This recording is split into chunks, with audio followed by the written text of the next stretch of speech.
My name's Miss Kristen and I'm the Children's Library Outreach Coordinator at the Whitehall Public Library. And today we are going to make milk fireworks. And to do that you need food dye, a bowl of milk, whole milk works better than skim milk, and some dish soap. I'm going to hand it over to my assistant for the demonstration.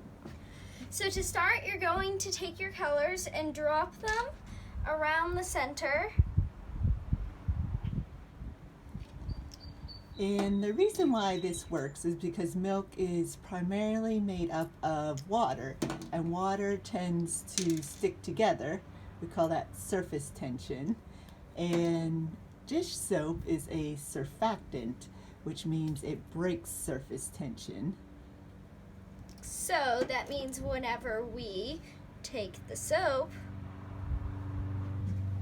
ta-da! It breaks the surface tension, and then that means the protein and the fat in the milk is free to move around. So thanks for joining us today. and have a great day!